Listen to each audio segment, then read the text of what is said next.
Hello, everyone. Thank you once again for joining us today to the road to a PhD.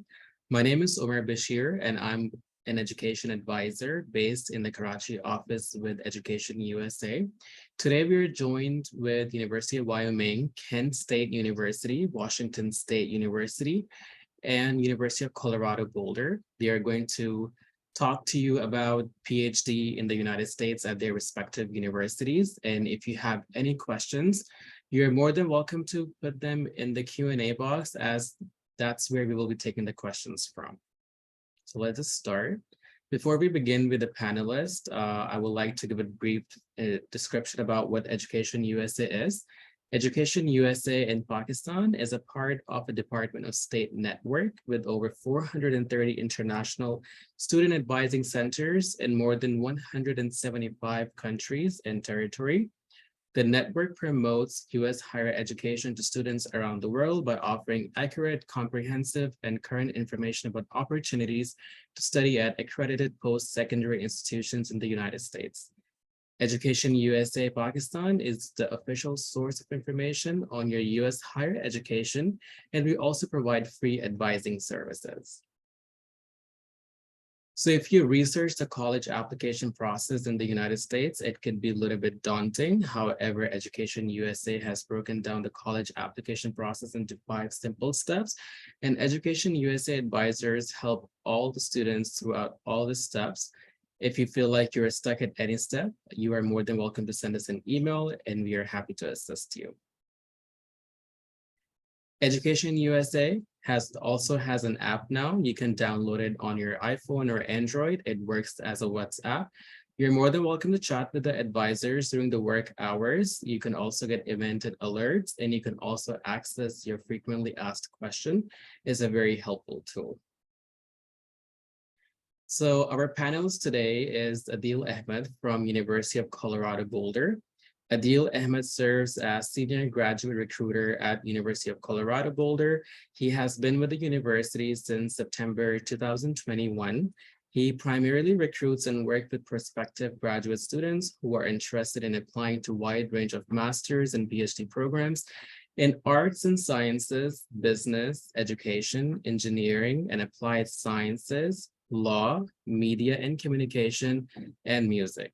He looks forward to working with more students from Pakistan as they pursue their dreams of earning a PhD in the United States. We have Deng Nasir from University of Wyoming. Deng Nasir is an assistant director in the Office of International Students and Scholars at the University of Wyoming. Deng coordinates all international students recruitment activities for the university, and he has also worked in higher education for over a decade and loves everything outdoors that Wyoming has to offer, especially hiking, fishing, and cross-country skiing. We have Jamila Abdullah from Kent State University. Jamila is Associate Director of International Admissions at Kent State University in the United States. She currently advises graduate international students about the application, financial, and student visa processes. Her area of expertise includes CRM management and strategic communications. Jamila has Bachelor's of Arts in Communications and a Master's of Education in Higher Education Administration from the University of Toledo.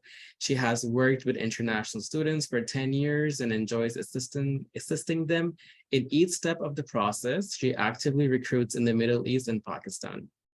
We also have Dr. Daniel Saud from Washington State University. Dr. Daniel Saud is a director of international admissions and recruitment at Washington State University.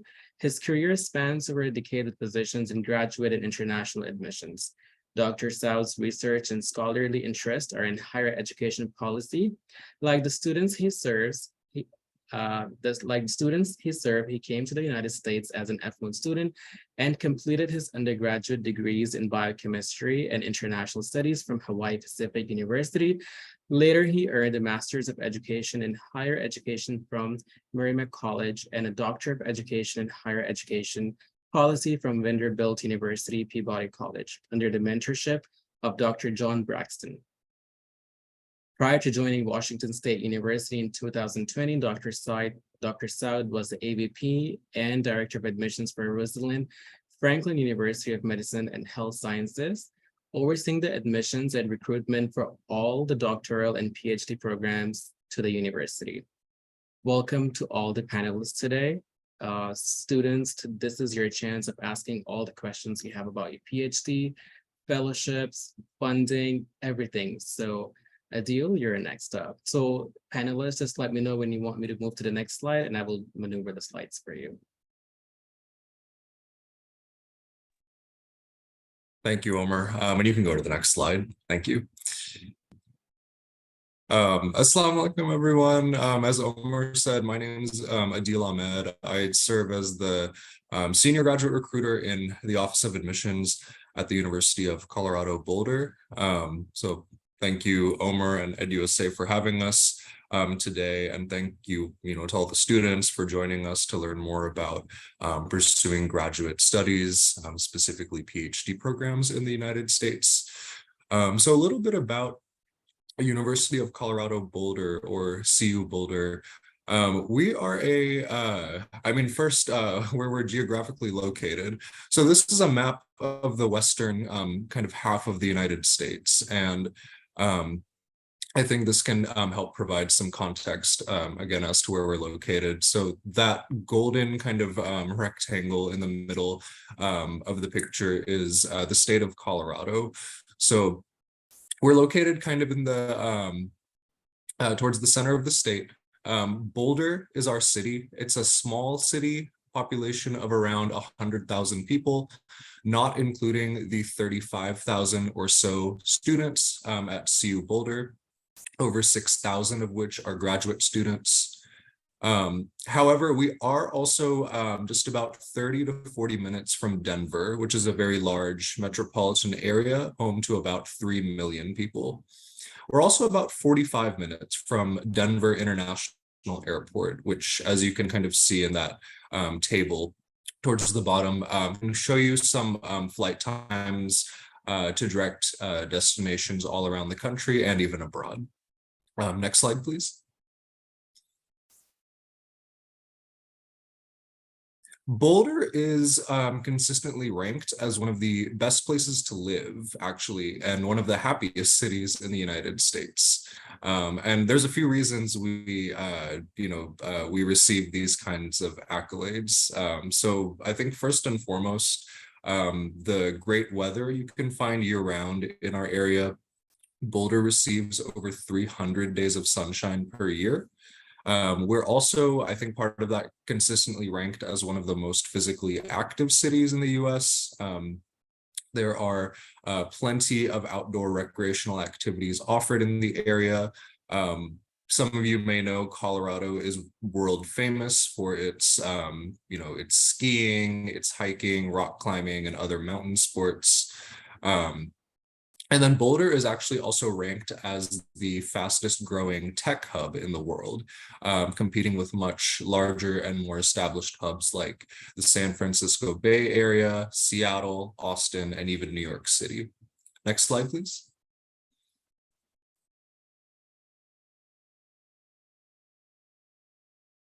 We are also ranked among the top 3% among world universities by the academic ranking of world universities. It's also known as the Shanghai rankings. So it's a global ranking indicator. And again, it compares us not just to public universities in the United States, but to universities across the globe. So we're very proud to be ranked in that top 3% worldwide. CU Boulder is also ranked as a Tier 1 or R1 university by the Carnegie Classification of Institutions of Higher Education. So this R1 ranking identifies us as a doctoral degree granting university with very high research activity. We are one of about 100 to 150 universities in this tier out of the 4,000 plus total universities in the United States. So again, and very proud to have that R1 designation. And then this strong emphasis on research has led to recognition and awards for many of our faculty and even students, including Nobel Prize, MacArthur Genius Grant Fellowship, and even National Medal of Science recipients. In fact, among our faculty, 5 Nobel laureates are represented, 4 in physics and 1 in chemistry. We're also ranked in the top 3% of worldwide scholarly research citations. I particularly like giving this statistic. I think it's a very impressive kind of statistic that says a lot about the not just the amount of research we do, but I think the quality of research that, again, not just our faculty, but even our students, are conducting at CU Boulder. So this means that, again, both of our professors and our graduate students, especially PhD students, are publishing a significant amount of articles, reports, and books that are being cited at a high rate in other scholarly research publications. Again, not just across the US, but across the world. So very proud of that. And then our research funding for the past year was over $500 million. So we receive a lot of money in the form of research grants, and a lot of this funding comes from external organizations outside the university, both public and private. Just for example, we receive a lot of funding from organizations like NASA, the National Institute of Health. We have very robust aerospace engineering sciences and biomedical engineering and biology graduate and especially PhD programs. And again, this money comes in the form of research grants to specific faculty or labs. And this money often trickles down to graduate students in the form of paid research assistantships. Next slide, please. And I will just end my little portion talking about CU Boulder. I'm not going to go into detail about every single program we offer, because we offer well over 130 different graduate programs. But just to give you kind of a general sense of our 7 or 8 or so colleges, and they all offer different master's and doctoral level programs. But we do have College of Arts and Sciences, our liberal arts college, so programs in the social and natural sciences, the humanities. Our newest college on campus, the CMCI, or College of Media, Communication, and Information. It was formerly our School of Journalism, but they still offer programs in journalism, media studies, communication, information science. We do have a business school. Leeds School of Business offers your typical 2-year MBA program, as well as more condensed MS programs in like business analytics, real estate, finance, supply chain management, as well as a business administration PhD program. We also have a law school. So Colorado Law is one of only 2 law schools in our entire state. They offer both at the master's and doctoral level, the Juris Doctor or JD programs to practice law. Our College of Engineering and Applied Science offers programs across all of the major engineering and applied science fields, including computer science and data science. College of Music offers both degrees in performance, as well as conducting at both the master's and doctoral levels again. So the MM, or Master of Music, or the DMA, Doctor of Musical Arts. We also have a School of Education. They do also offer numerous different programs at both the master's and PhD levels in curriculum and instruction, as well as more kind of specialized areas of the education field. And then finally, we have a continuing education office that offers you can register for individual classes without becoming a degree-seeking student if you wish to do that. But they also offer master's programs in organizational leadership and journalism entrepreneurship. And with that, I will hand it over to the next presenter. Thank you.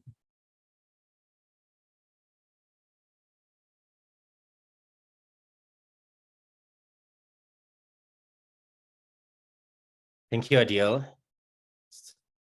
Salam alaikum. Good evening, everyone in Pakistan. How's it going?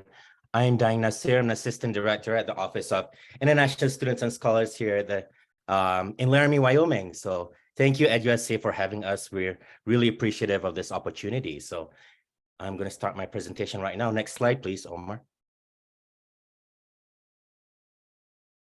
So a little bit about the University of Wyoming. So we're a little bit north of the state of Colorado, so 2 hours away from Denver, so not too far. We are considered remote, but we're also a very old institution where we were established in 1886. We are a public land grant flagship institution for the state.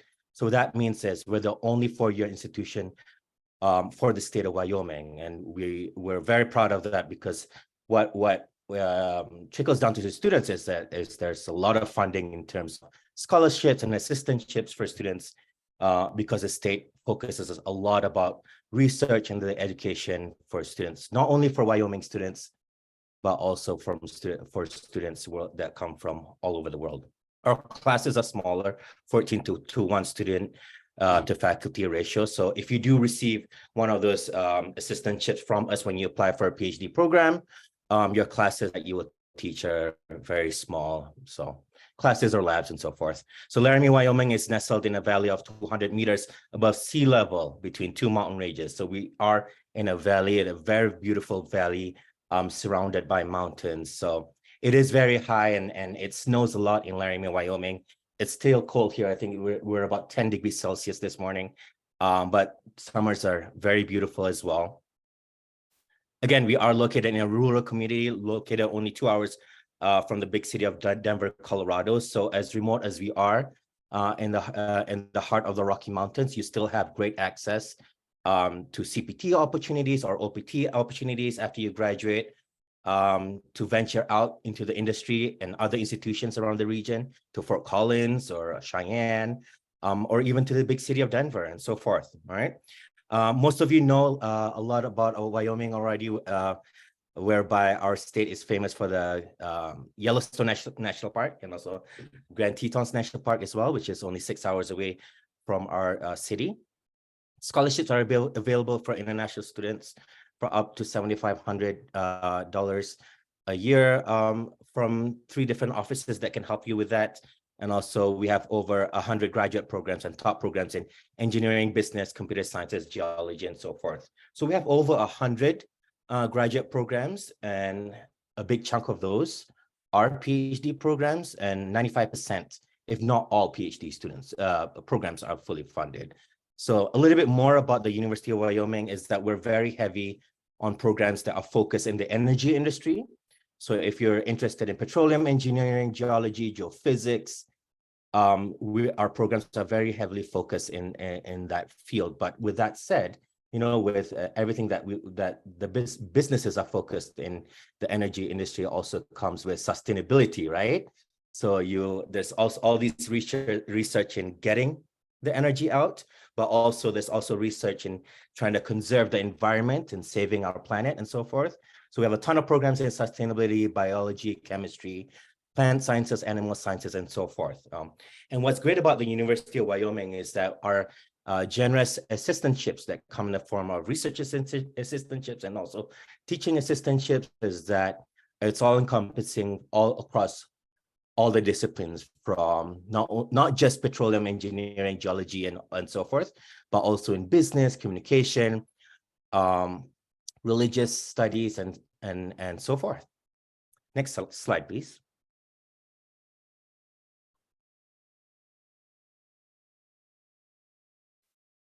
All right, so I wanted to speak a little bit about our presentation today.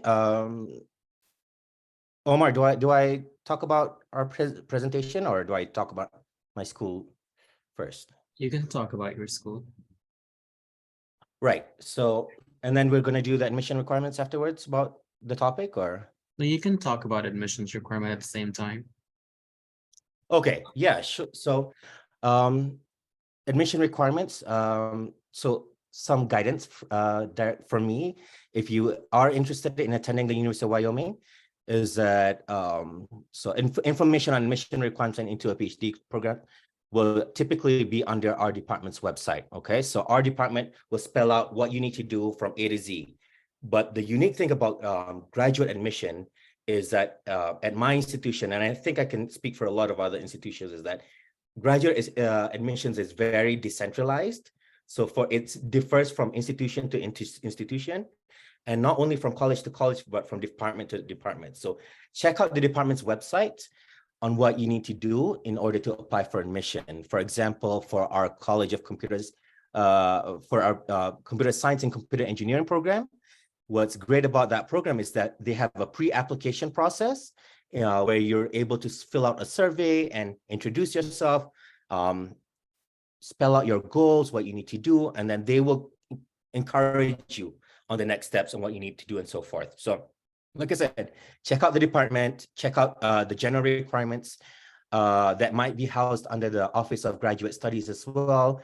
Different institutions call it, with different names. At our institution, it's called the Office of Graduate Studies. At other institutions, it could be called the School of Graduate Studies and so forth. So check those websites as well. Check for English proficiency requirements. I know that for some countries, they waive that requirement. So you're, like I said, go ahead and check out those websites and also contact the department directly. And if you have any questions, check if GRE is required, and also check on letters of recommendation and how many letters are you supposed to give in for your application, and what are the requirements for that program in terms of what are they looking for in the letters of recommendation, whether it's your professional background or your academic expertise, what you've done in the past, and or maybe what internships you've had in your undergrad or master's and so forth. So check on all of that as well. All right. And also certain programs might have extra requirements, right? Like an interview or a resume or a CV and so forth. So don't forget to check that as well. Next slide, please.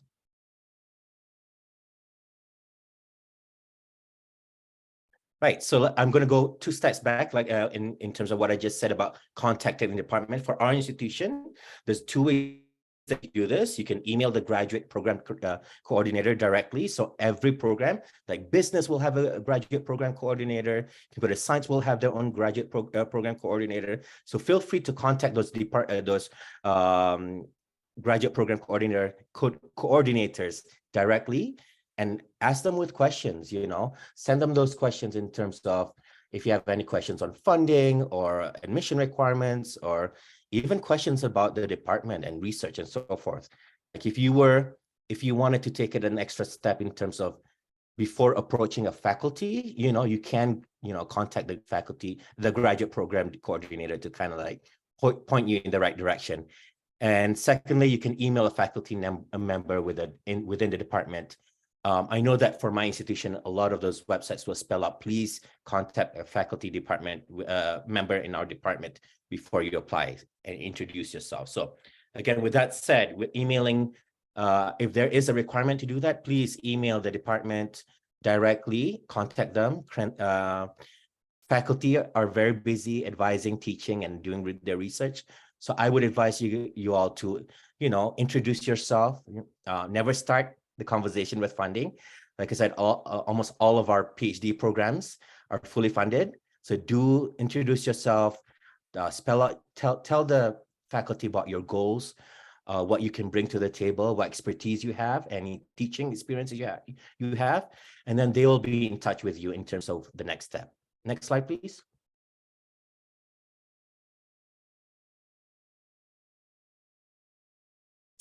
All right, so with that said, I'm going to end my presentation and you can contact us. There's a QR code right there that takes you right into my office's website that will spell out what you need to do if you're interested in becoming a student at the University of Wyoming.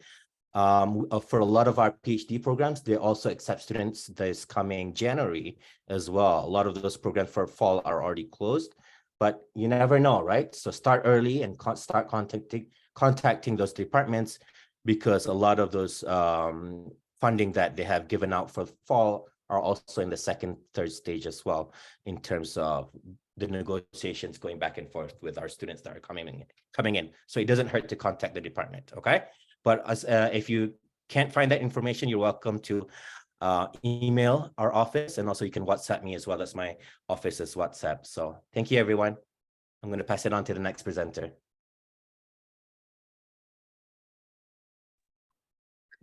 Hi, everyone. Assalamu alaikum. My name is Jamila, and I'm Associate Director for International Admissions at Kent State University.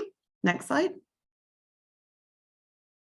So Kent State University is a large research university, and we're located in the heart of Ohio, also known as the Midwest part of the United States.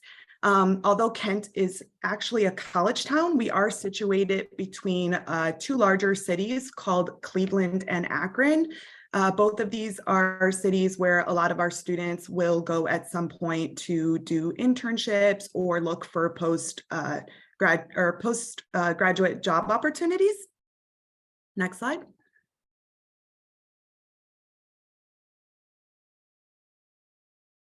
At Kent State University, we are pretty large, so we have around 38,000 students that are across 8 campuses.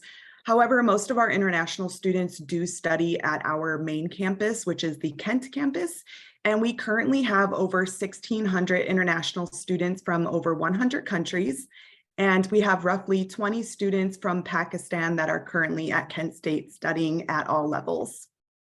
Next slide. I would like to spend a little bit of time just kind of talking about the types of programs that we have. So we have PhD programs in around 9 of our different colleges. We are also an R1 research university, and we have received over $30 million in extramural funding.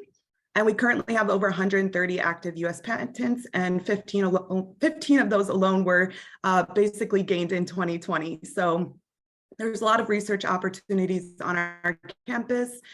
We were also ranked 5th in the US for the number of startup companies that were formed and patents issued per $1 million in expenditures. So like I said, there's a lot going on our campus with our students and their research. Some of our popular programs that our international students specifically pursue would be our PhD in aerospace engineering. We have biological sciences, biomedical sciences, a really great computer science program. We have a variety of programs in education, such as the PhD in educational psychology. We have clinical psychology, material science, nursing, and translation studies. So overall, we have around 50 different doctoral programs and specialties that you can choose from. And majority of these programs are fully funded. So kind of like what my colleague just spoke about, when you are reaching out to the different departments, you don't need to start off your email talking about funding, because many of these programs will already offer that to you.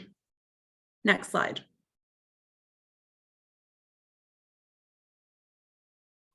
So we're probably going to touch on a couple of things in this presentation regarding our different requirements, but at Kent State, we do have a $70 application fee if you're looking to apply. And then depending on the program that you're applying to, you might be required to upload additional documents. And of course, as a student, you can upload other things like research that you're partaking in, stuff like that. Just a couple of tips. Are going to have a lot of the in-depth research that or in-depth information that you're looking for, including connections to the faculty. So if there's like a specific area you're looking to research in, the coordinator can help connect you to that faculty member. And then another tip is to apply early, because most graduate programs do have very strict deadlines, at least at Kent State University. We always PhD applicants to apply as early as 9 months in advance, and that will just prevent, it gives us time to review it and the departments to do their review.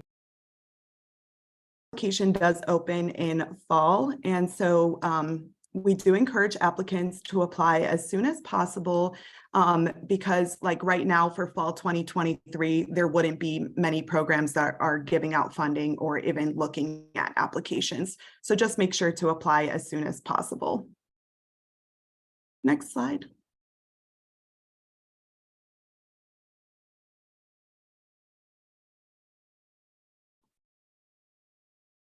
All right, so this is just some information that we want to give to you to help you with your search. So as you're researching schools, one of the things that you're going to want to look at is location. This is probably not going to be like your top priority, but it is important to take it into consideration, especially if you have a family and you're going to be traveling with other people. You should look into the university's safety record. You also should look into affordability. Cities that are in the Midwest tend to be a little bit more affordable than cities that are located on like coastlines. You also definitely want to consider employment opportunities to see if there's specific cities that have specializations or companies that are, working in a field that you're interested in pursuing. If you're bringing your family, like I said, it's also important to consider the lifestyle of the city that you're in. So aside from safety, you want to make sure that it's family friendly, and then maybe check with the university to see if they have any kind of support for childcare or family care. So again, safety isn't maybe the top factor, but it is important to look at. Next slide, please. Another thing you're going to want to look at is the research facilities and resources. So if you're planning to study in a certain field, you want to make sure that you have access to like the top-notch equipment and lab facilities. And so again, if you're also seeking employment, you'll want to make sure that the city has a university, like a career center at the university, and ask what types of services and support that they offer. You'll also find that you're going to be writing a lot more papers. And so you want to have academic support on hand. Like you want to have that academic support, like helping you write papers or provide support for how to do research and stuff like that.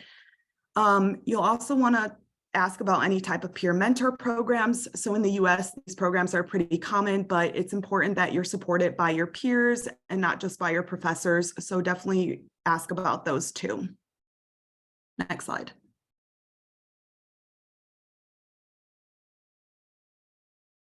And last, I kind of wanted to just list out some important questions for you to ask about the curriculum. I'm not going to go over each of these questions, but I do think that these are some things that you should ask the universities as you're reaching out. Ask about the duration of the program and how long you're going to be studying for. Ask about research areas, and then placement records are important. And then also asking just in general about more information, maybe talk to an ambassador or a current student in the program. And that's some of the best ways to get information about what students are doing and what it's like at that university. So that's it for my slides, but we'll be answering your questions at the end of this presentation. So on to my next colleague. And then I'm going to hop back on. Oh, are we going to do Daniel's first? Up to you, whatever is easier for you. I'll just go ahead and cover my three. Go and for then, it. yeah, Daniel, you can do all of yours in one go. But yeah, I'll take a minute to talk a little bit about a few other aspects of looking into a PhD program. So I know some of my colleagues have talked about application fees. You might be interested in application fee waiver. So we'll talk about that for a little bit. No matter which school you apply to, no matter which type of graduate program, whether it's a PhD or a master's, you will be expected to pay some kind of non-refundable processing or application fee that goes with your application, right? So you'll have to pay that for your application to be successfully submitted and considered for review. And this amount is definitely going to vary, right, by each school, each program. At University of Colorado Boulder, our international graduate application fee is $80 US. Compare that with for domestic students, so US citizens and permanent residents, it is $60. The reason it's higher for us, for example, is we do not require international students to basically have third-party credit evaluation or for you to yourself or through like ECE or WES or any other type of third party to do any type of like GPA conversions. That's not something you need to worry about. We do all of that ourselves. We have an operations team that handles all and processes all international transcripts. So if, I know the grading scale is different in Pakistan versus in the United States, that's not a problem. We take care of that for you. But part of that is the extra kind of staffing required for that. We do ask for a slightly higher application fee. So be aware of that. But that being said, this can definitely pose a financial burden to many students, especially if you are, looking at multiple programs or schools, and those application fees can add up. Consider asking for an app fee waiver. So there's a couple of ways to go about this. Sometimes programs will have specific criteria. If you meet, you'll kind of automatically be eligible for an app fee waiver. Maybe if you're applying to a specific type of program like engineering at a school, have a certain GPA, look around for opportunities like that. Generally though, my advice is always directly contact your graduate program. It doesn't hurt to ask, and quite honestly, the worst they can do is say no. But again, it doesn't hurt to ask, and you'd be surprised. Sometimes departments have in their budget, some money to offer some application fee waivers. I would also say, try to ask earlier rather than later. Don't request an app fee waiver, a day or two before the deadline. Maybe plan at the very least a few weeks in advance, if not a few months in advance. And, be on top of your application, right? I know for us at CU Boulder, our graduate recruitment team, we actually usually have some money in our budget in the fall to award some specifically PhD application fees, to waive those fees. So one thing we look for is,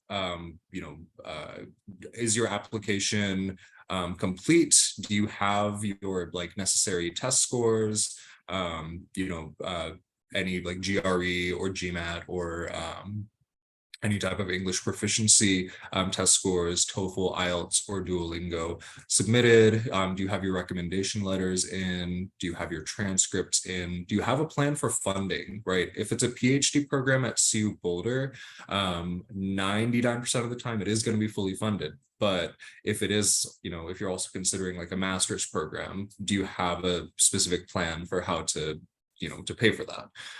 Things like that we look for to make sure that you're making your application strongest it can be, and you're making it worth our while for us to use money from our budget to waive your app fee. And again, this will vary by each university and program. So don't assume that there's necessarily just kind of one way to get an application fee waived, but I think typically contacting your department is a good kind of first step. Next slide, please.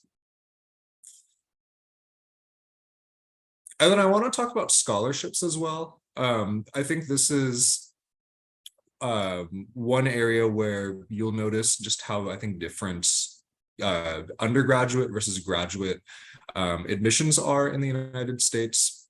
Scholarships, in a way, don't really exist for graduate students, not in the same sense as I think for undergrads.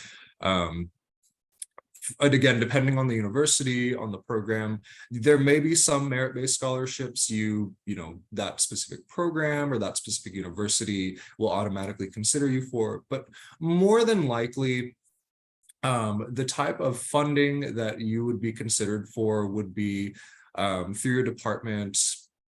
Part of that full funding for our PhD programs is, comes in the form of grants, assistantships, fellowships, things like that. That being said, if there are other avenues to look for funding outside of the university.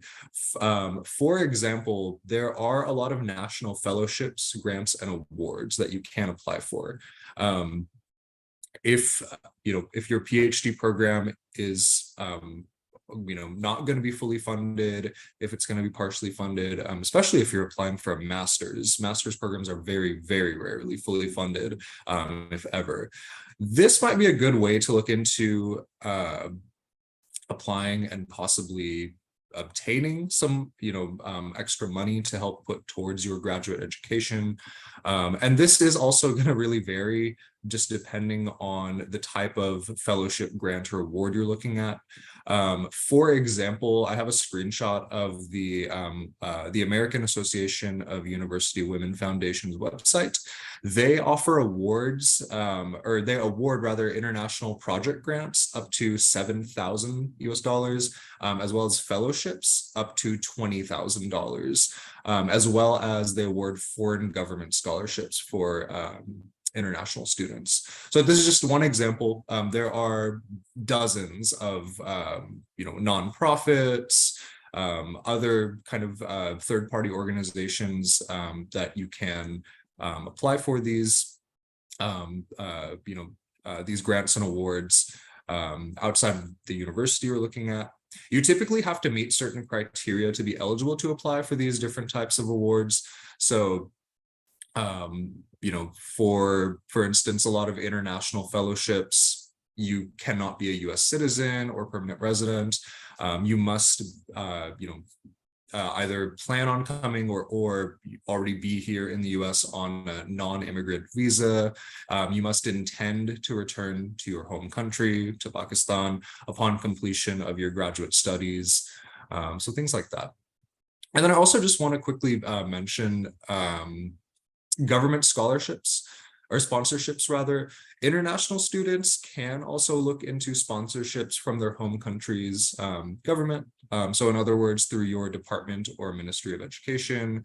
I believe in Pakistan, that would be the Ministry of Federal Education and Professional Training. That is just another kind of option to look into. I know for CU Boulder, we have a significant amount of students from different countries that are here pursuing a PhD or a master's on a government sponsorship. So next slide, please. And then I'll end my portion by talking about deadlines. So again, deadlines are going to vary by each graduate program. Graduate admissions is very decentralized, and part of that is there's not one single deadline for every program. At CU, for instance, we offer about 150 programs. They're all going to have different, or they're rather all going to be subject to different deadlines. So pay very close attention to what specific deadline your program, your PhD program, stipulates, and as well which entry terms they offer. Most programs will offer fall admissions, but not all programs necessarily offer spring admission, especially for PhD programs. And that's also gonna, I think, vary for like the deadlines. Spring deadlines are typically going to be a little earlier in maybe like late summer, early fall. But for fall deadlines, they will be more late fall into the winter. So be aware of that. Again, it's going to vary for each program, for each school. Be timely. They're very rarely do graduate programs accept late applications, and very rarely do they offer rolling admissions. Many PhD programs have a static single deadline. It's not open. It's not, a December 1st deadline, but if you get your materials in by December 2nd or 3rd, you'll still be considered. Probably not, honestly. So you really want to make sure that you have enough time to get all of your materials in. One kind of tip I give students is, if your deadline for your PhD program is December 1st, make it a goal to have everything in by November 15th. That way you have built in 2 weeks of a buffer. So in case you have any lingering recommendation letters that are coming in late, if you're having some trouble getting your transcript submitted, if you notice, some typos in your like personal essay and you want to kind of make some last minute revisions, you have time to do that. And then you don't have to wait, until the next cycle or even the next year to apply again. So that is everything I have, and I will turn it over to Daniel. Thanks, Adil. Assalamu alaikum and good evening, friends. Very nice to have you all join us. We're excited to I'm happy to wrap up, and obviously all of us are excited to help you figure out how to land a PhD spot in one of our institutions, but in generally speaking, at one of the 500 doctoral universities within the United States that offer PhD or doctoral programs. Washington State University and Pakistan have had a very strong and old relationship that goes as far back as 1954, when, because of the partnership signed between U.S. government, USAID, and the government of Pakistan at the time, we helped Pakistan develop its very first agricultural university, which at the time was the West Pakistan Agricultural University, and today is known as Faisalabad Agricultural University. And so as a result of that, over the years, we have hosted Pakistani students for PhD and master's programs, as well as undergraduate programs, but primarily PhD training programs in a variety of fields, nearly 200 different disciplines ranging from applied economics to agricultural, to pharmaceutical sciences, to basic sciences in medicine, such as pharmacology, microbiology, immunology, to something like international business and education policy. We are a public land-grant university that was founded in 1890 to help address the economic output of the state of Washington. And over the years, that has evolved into addressing the economic output for not just the state of Washington, but the world at large. And in terms of our research output, that our economic output includes producing on average of 115 patents out of WSU each year, and then around $354 million of research output that has a global impact on a yearly basis for the last 5 years. Like all the institutions present here today, we are all accredited. We are all part of what is R1 doctoral universities, which are high intensity, high research intensity university. And many of our institutions, and this is true for WSU, where we actually host students who are sponsored through the Pakistan-US Knowledge Corridor for the PhD program that is supported between Higher Education Commission of Pakistan and US Education Foundation, Pakistan Education USA. So always happy to engage with folks. Next slide, please. So of course at WSU, because we are a public research tier 1 university, we like to also talk about the fact that our public nature allows us to constantly think about how do we provide a more accessible quality education to all our students. And so certainly rankings are part of that. And we are consistently ranked in the public schools ranking for US News in the top 100s. But then certain specific fields obviously have higher ranking as well, right? Being home to a lot of the tech sector in the state of Washington, our computer science and electrical engineering program is ranked very high. Our pharmacy program, our basic sciences programs, our applied economics program, our agricultural programs, our international business programs, and others are ranked equally high. So when you are looking for a quality education that is well placed in the context of your hard work, you would find that WSU is amongst its peers consistently rank well. Next slide, please. So Washington State University as a system is located throughout the state of Washington. I will preface here by saying that there are, I'm sure everyone from Pakistan knows this, but just to make sure that for those who may be confused, there are two Washingtons in the United States. There's the Washington, D.C., which is our capital, which is the district, and then there's the state of Washington, also named after George Washington, but is located on the west coast of the United States underneath Canada. We share borders with the province of British Columbia. And throughout our state of Washington, we have 5 different campuses. Our flagship residential campus is in Pullman, Washington, which is where all our faculty are housed. Our faculty itself are tenured across the entire system. So it's very much possible if you are a PhD student in engineering or computer science to start in Pullman, do your research on our Everett campus or our Tri-Cities campus or our Vancouver, Washington campus, which is next to Portland, Oregon, or go to any of our 140 extension research centers across the state of Washington. So we truly like to believe that the state is our campus, being a public land grant institution serving the state. And so international students, which comprise nearly 2,000 of our student population out of the total 30,000 students across the system, have an opportunity to go across the state, collect their data. Many of them, particularly in agricultural sciences, will often come back to Pakistan, those who are from Pakistan, to do some data collection as well. And I'll talk more about that on the following slides, as well as to how you can do that. Next slide, please.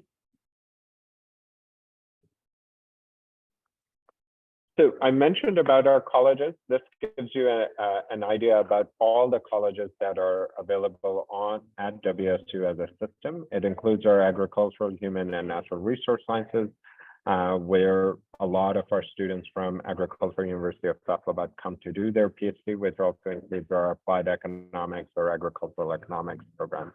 We have a fantastic communication and journalism program, a very comprehensive College of Arts and Sciences, which includes everything from our School of Psychology to our School of Music, our College of Education, College of Veterinary Medicine, Pharmacy, Nursing, College of Medicine, College of Engineering and Architecture, and College of Journalism with our College of Communication. Next slide, please. So one of the first things that students can do when they're thinking about pursuing a PhD and you have identified that WSU may be one of your choices is go visit this website, right? Once you have identified that you want to do a PhD in English or a PhD in ag economics, and to see whether or not Washington State University offers that program, many institutions, and I'm going to take the liberty here to speak for a very large higher education community, but all of us through our graduate schools have a directory online where we have listed all our PhD programs. For Washington State University, this webpage, gradschool.wsu.edu/degree, highlights all the doctoral programs we have. When you click on the program, it will talk about the admission requirement, and it will also talk about what other tests you may want to take. As a PhD student, you should always know that when you're applying to programs, you have to meet both the admission requirement of the department and also the admission requirement of a graduate school. So there may be some programs that do require GRE, such as our College of Arts and Sciences programs. Some of them require it. Our Carson College of Business PhD programs in business require the GMAT. And of course, that is in addition to students submitting proof of English language proficiency and one of the many ways that Washington State University offers. But those are typically in addition to the requirements that you have to submit for ELP, English language proficiency. But they're almost all institutions that are R1 institutions will have a central resource like this. For WSU, that is this website, gradschool.wsu.edu/degree. The link will also provide you a link to the department and the faculty who are interested in currently recruiting students to them. And you should be approaching them to find out if they have a funding to actually take you on. Next slide, please. All the PhD students that are applying to WSU are required to have met the following requirements for admission. So our admission is holistic. The biggest challenge I will share through my experience that students from Pakistan face is that they typically start applying to PhD program in January, February for August. To give you an idea, and that across the board, your American counterparts will start applying at least in August after they have already been communicating with some of the competitive programs for additional year before and have been doing their experience. When I started my doctoral program, I started communicating with my advisor about 2 years before I actually started the program and about a year before actually submitting my application. So that's one of the things you really need to start very early on, regardless of how you're going to be funding for, because the program chair of each of the programs gets to make an autonomous, independent decision and has the autonomy on decision with their admissions committee on who they would like to have as a graduate student in their program. At a minimum, students are required for us to have a bachelor's degree. So we do have programs like our PhD program in psychology where students are not required to have a master's degree program, and then have a minimum equivalent of a 3.0 out of 4.0 scale. As Adil mentioned earlier, there are institutions that do not require WES or any other credential evaluation for application. I believe us, CU Boulder, and even Kent State, we don't require those for admission to our graduate programs. And of course, we require proof of English language proficiency, and there are varieties of ways to meet that, including graduation from a US accredited university or program. Next slide, please. So in terms of submitting your application, you would submit that application again at the link I shared earlier. You are required to submit your passport bio page, your all unofficial copies of your transcript. All PhD programs require 3 letters of recommendation, your CV, English proficiency test, and then any program specific requirements, which will vary from program to program. If you're applying for a PhD program in design, you would be expected to upload your portfolio. If you're applying for a PhD program in literature, in English, you'll be expected to provide a comprehensive research publication or a writing sample. But if you're applying for our PhD program in education, you do need a statement of purpose. For our PhD programs in business, you need to provide GMAT scores. So they will vary from program to program, and that's again where you need to go to the gradschool.wsu.edu/degrees, click on the program, and the first step should be to contact the academic coordinator for each of those programs as you start submitting your application and pay the application fee.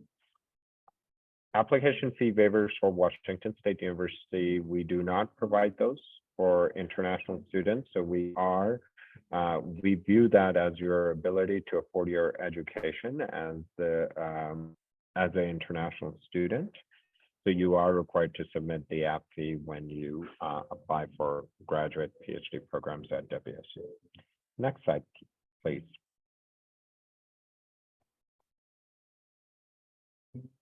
I think that's it.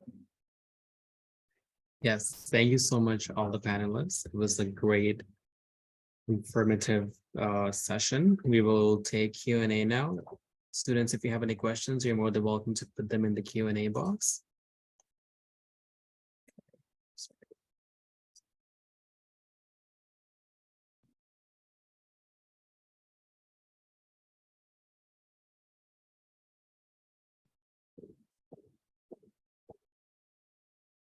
So there are a couple of comments where students are asking if this session will be recorded. Yes, it's been recorded, and it will be posted on our social media pages in upcoming days or probably in a week or so.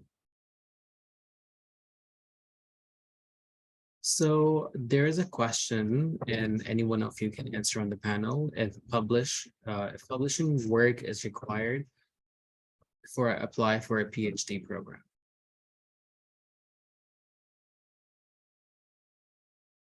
I'll start off by saying, again, it will vary by program, right?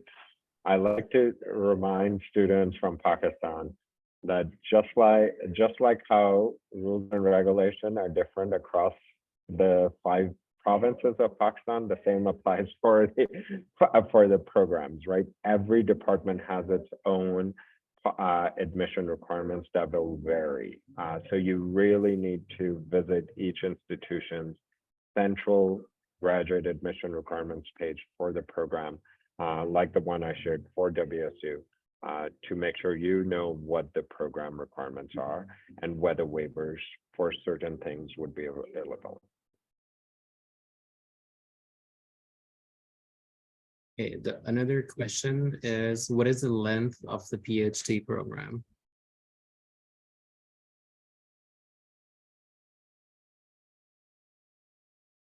I can take this question, Omar.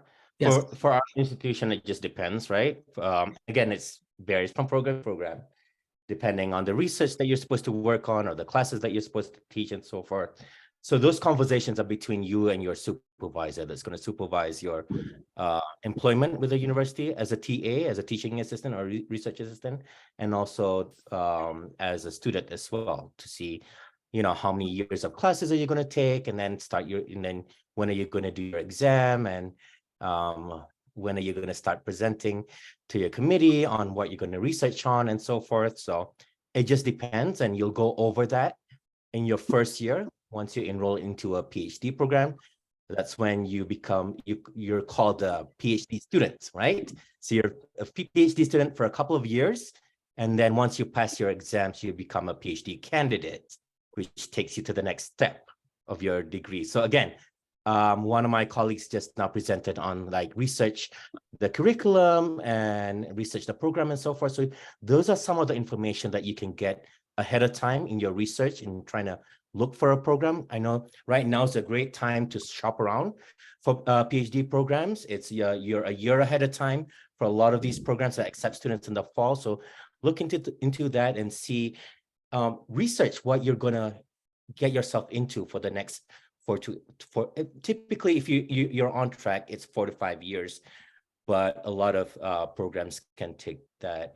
We're very flexible here in the US, so again, it can go up. I've seen PhD programs go up to 8 years, but don't take that long. Thank you. Does GPA matter when we're applying for PhD programs? I can take this one. I think it really depends on the program that you're applying to, but because most PhD programs are pretty competitive, that will be a factor that's highly considered in your overall profile. I know at Kent State, we pretty much tell students that 3.0 or higher is the standard GPA, but most often, if not always, it's much higher than that for admission. And to add to what Jamila is saying, for an institution like Washington State or all public institution, that's the minimum we would expect any student to have, right? So it will never be below the minimum standard that we have stated. Okay, so there's Sorry, can I just add one quick thing to that? Sure, go ahead. I just want to say, with that also, graduate admissions is typically a holistic review. So yes, you need to meet that minimum GPA threshold. Yes, having a higher GPA puts you in a more competitive spot among other applicants, but it's not the only factor, and it's certainly not the factor that they weigh the most. They look at the whole profile. So your rec letters, your like personal essay, everything needs to be as strong as you can make it, including your GPA. Thank you. Is GRE required for PhD program?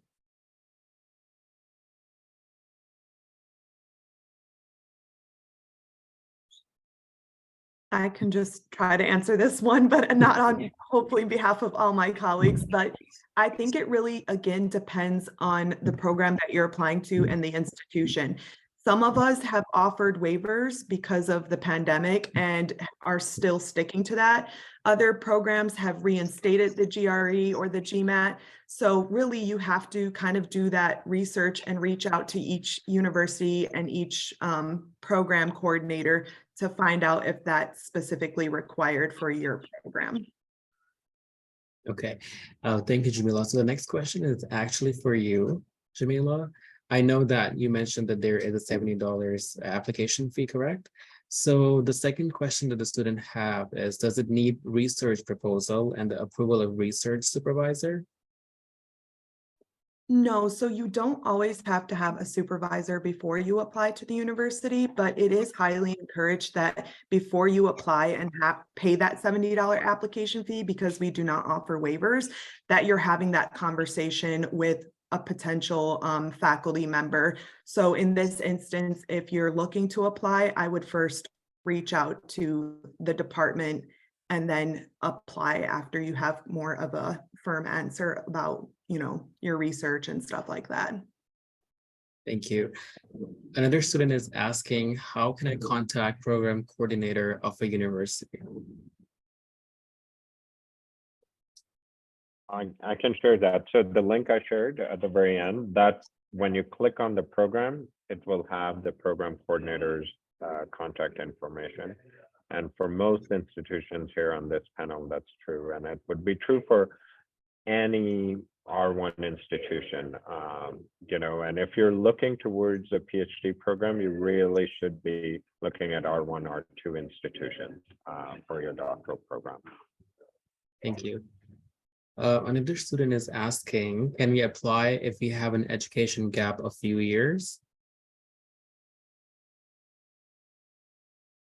I can start with this one. Yeah, I mean, you know, we certainly don't discriminate against students that have, maybe they've been out of school for a few years. As long as you meet the minimum, you know, admission requirements. For us, typically it's hold a bachelor's degree, meet your GPA requirement for your program, meet any course prerequisites that your program asks for, you know, basic things like that. Yeah, it, you know, doesn't matter necessarily how old or young you are, how recently or not recently you were in school. So if I can add on real quick. So for us at the University of Wyoming, that's actually a great thing, because typically students will tell us that they've been out of school for a little bit, but also they'll also, you know, tell us about the great things that they've done during those years, you know, whether they've, you know, created a family, or they've been a leader in their industry, or become a professor and do some teaching and so forth. So again, we welcome all that information when you introduce yourself with the graduate coordinator, or maybe when you're introducing yourself to a faculty member, in terms of, you know, if you see that there's a project out there that you're interested in that connects to what you've done in the past or what you're doing right now. Let's say you've been out of a program, of your last master's program for 10 years and so forth, so you haven't really done classes. So I actually did that myself. I'm in a doc program myself. I'm not only a full-time employee, but I'm also a part-time doc student myself. So, and I've been out of college for 15 years. So again, you know, it's, I'm gonna piggyback off of what Adil said. The US doesn't discriminate against age or how much time you've been out of school. Thank you. Another question is, are fellowships only offered for 1 year or the duration of a PhD program?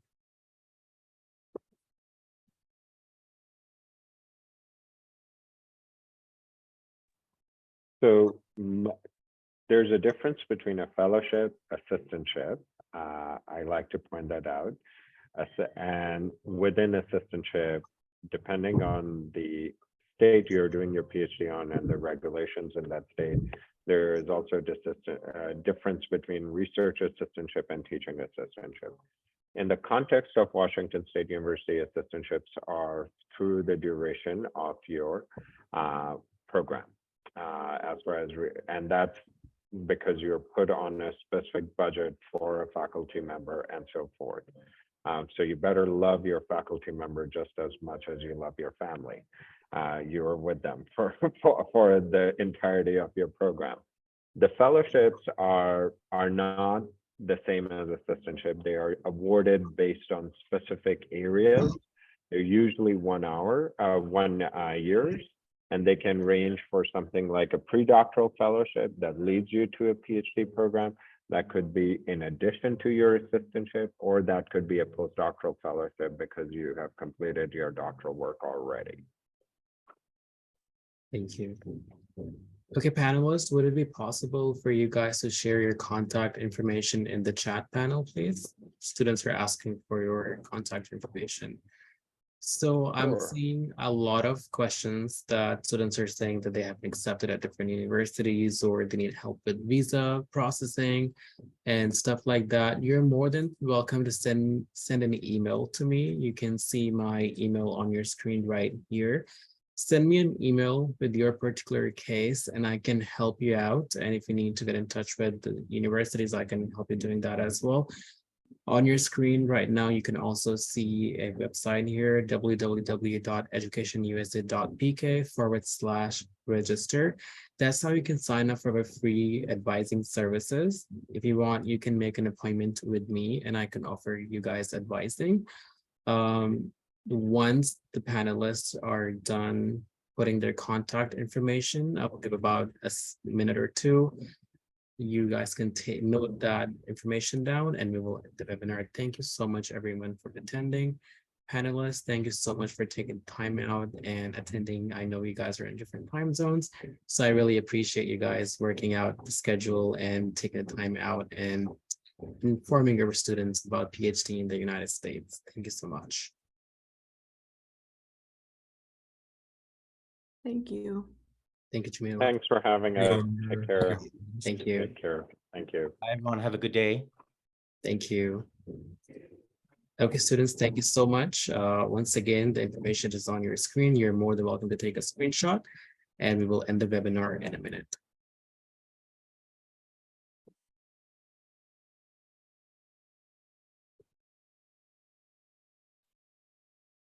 Thank you, panelists. Thank you, students. You guys have a great day. Thanks. Bye.